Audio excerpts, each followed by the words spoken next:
Assalamualaikum warahmatullahi wabarakatuh. Apa kabar semua anak-anak Miss? Alhamdulillah, luar biasa.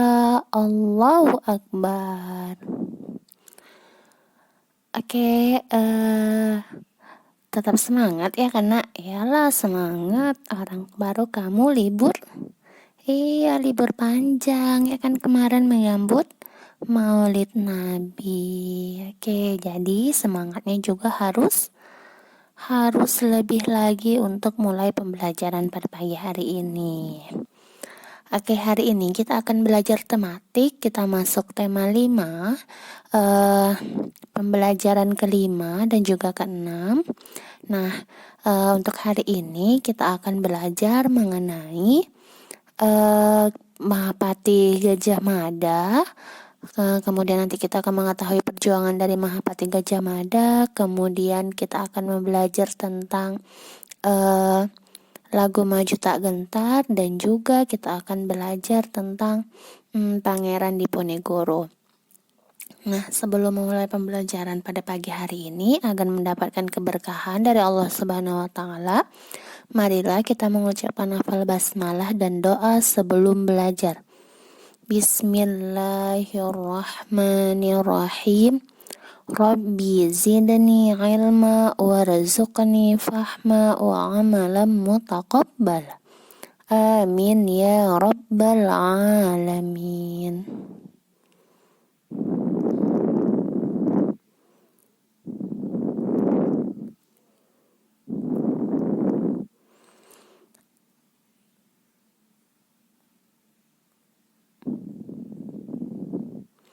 Oke, jadi pembelajaran kita pada pagi hari ini yaitu berkenaan dalam Al-Quran surah Al-Hujurat ayat 13 yang artinya, wahai manusia, sesungguhnya kami telah menciptakan kalian menjadi laki-laki dan perempuan.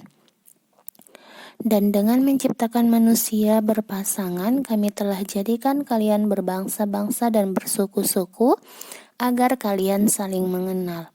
Sesungguhnya yang paling bertakwa di antara kalian di sisi Allah adalah yang paling bertakwa. Sesungguhnya Allah Maha Mengetahui lagi Maha Teliti.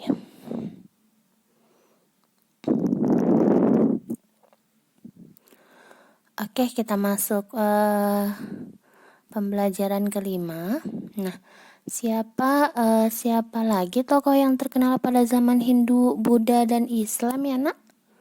Oke, jadi pada akhir masa kerajaan Hindu-Buddha itu muncullah tokoh-tokoh yang membawa kejayaan kerajaan Majapahit.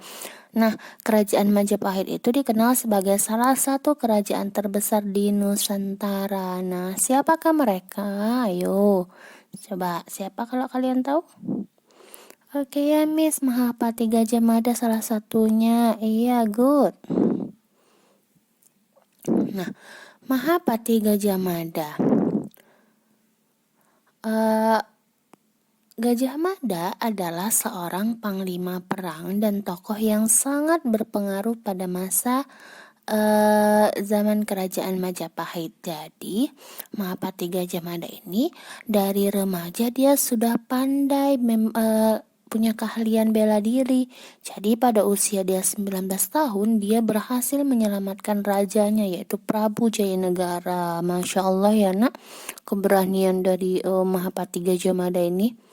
Nah, jadi oleh karena kecakapannya pada tahun 1319, ia diangkat sebagai Patih Kahuripan. Oke, jadi 2 tahun kemudian ia diangkat sebagai Patih Kediri. Nah, pada tahun 1329, Patih Majapahit yang bernama Aryotada itu menunjuk Gajah Mada untuk menggantikan dirinya. Nah, jadi Gajah Mada menolak penunjukan itu karena ia ingin membuktikan dulu pengabdiannya kepada kerajaan Majapahit, yaitu ia ingin menghentikan pemberontakan yang dilakukan oleh Keta dan Sadeng. Nah, jadi alhamdulillah Gajah Mada akhirnya diangkat sebagai Patih Majapahit pada 1334. Karena apa, Miss? Karena ia berhasil menaklukkan Keta dan Sadeng tadi. Alhamdulillah. Oke. Jadi pada tahun 1336 Patih Gajah Mada ini mengucapkan sumpah yang namanya Sumpah Palapa.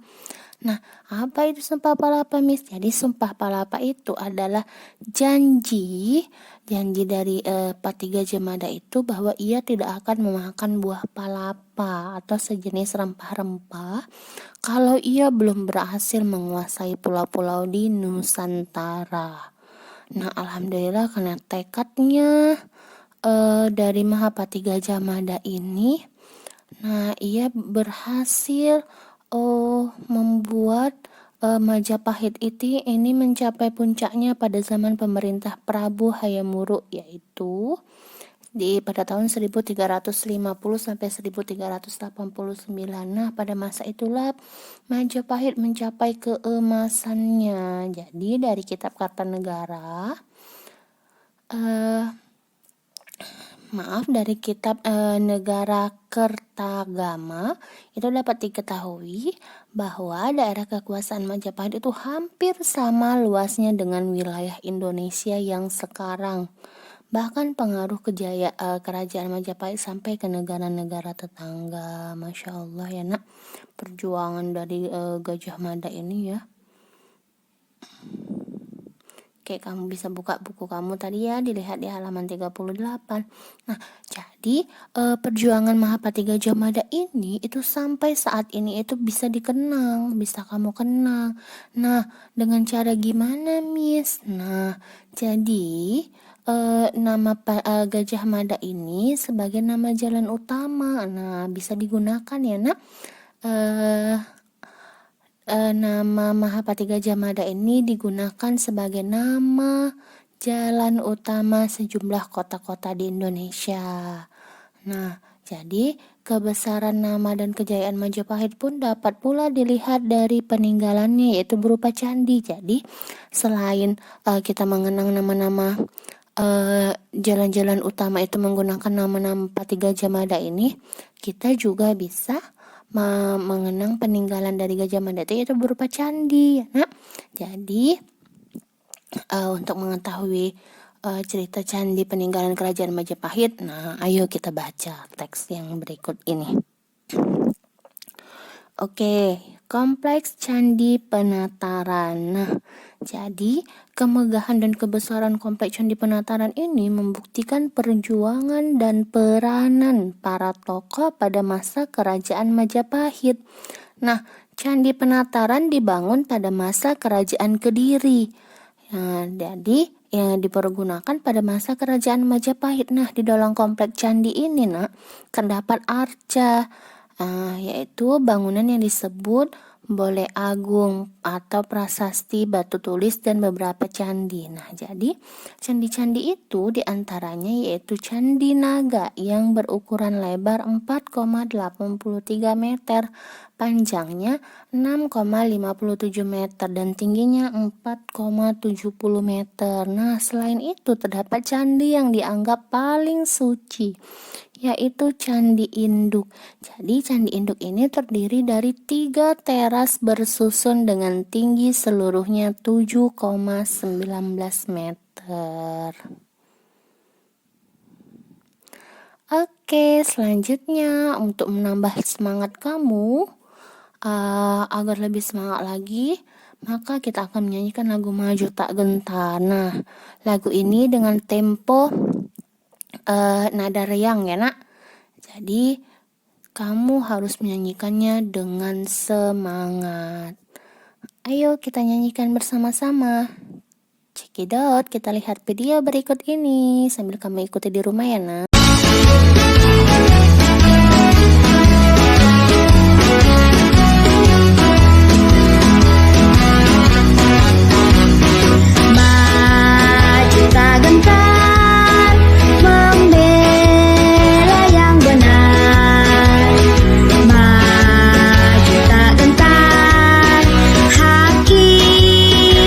Serah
jadi nak, Gajah Mada itu tadi itu merupakan tokoh yang memiliki jiwa kepahlawanan yang sangat luar biasa ya, karena kamu tadi juga sudah melihat perjuangan-perjuangan yang telah dilakukan oleh Mahapati Gajah Mada terhadap kerajaan Majapahit. Nah, jadi tokoh yang pantang menyerah dan tak pernah gentar. Nah, jadi Gajah Mada ini merupakan tokoh yang pantang menyerah dan tak pernah gentar. Oke, kita masuk ke pembelajaran ke-6. Nah, tahukah kamu siapa lagi pahlawan yang berjuang untuk mempertahankan wilayahnya? Oke, siapa lagi nak tadi? Oke, Miss, Pangeran Diponegoro. Iya. Nah, kita lihat bagaimana sih sifat perjuangan dari pahlawan Diponegoro ini. Nah, Pangeran Diponegoro itu merupakan perang yang terjadi pada tahun 1825 sampai 1830. Nah, jadi perang Diponegoro merupakan salah satu perang terbesar yang pernah dialami oleh Belanda selama masa kedudukannya di Nusantara. Nah, jadi perang ini itu mencakup seluruh wilayah Jawa sehingga disebut sebagai Perang Jawa. Nah, jadi nama tokoh tadi yang sudah kita baca tadi, teksnya siapa nak? Oke, dari gambar ini dapat kamu ketahui ya, yaitu Pangeran Diponegoro. Nah, perilaku yang pantas ditiru dari Pangeran Diponegoro ini apa? Oke, dia seorang yang pemberani, bijaksana, kemudian pantang menyerah. Kemudian perjuangan yang dilakukan oleh Pangeran Diponegoro apa aja? Menyatukan rakyat pribumi. Iya, nah daerah asalnya dari mana? Dari Yogyakarta. Oke, nah salah satu upaya yang dilakukan oleh Pangeran Diponegoro dalam perjuangannya adalah menyatukan seluruh rakyat pribumi dalam semangat Sadumuk Bathu. Sanyari bumi ditohi tekan pati. Nah, jadi sejari kepala, sejengkal tanah dibela sampai mati. Usaha ini berhasil karena Pangeran Diponegoro melakukannya disertai mempelopori, kemudian mencontohkan dan memberikan komando yang jelas kepada semua rakyatnya, khususnya di Pulau Jawa. Jadi alhamdulillah perang Jawa yang dipimpin oleh Pangeran Diponegoro itu berhasil. Oke, ini Miss ada latihan, ada 4 soal, itu kamu jawab ya nak di rumah dan dikirim langsung ke WA Miss Devi. Oke, mungkin hanya ini materi yang dapat Miss sampaikan pada pagi hari ini. Lebih dan kurang Miss mohon maaf, kepada Allah Miss mohon ampun. Oke, kita akhiri dengan mengucapkan lafal basmalah. Bismillah. Kita akhiri dengan mengucapkan lafal hamdalah. Alhamdulillahirabbil alamin. Assalamualaikum warahmatullahi wabarakatuh.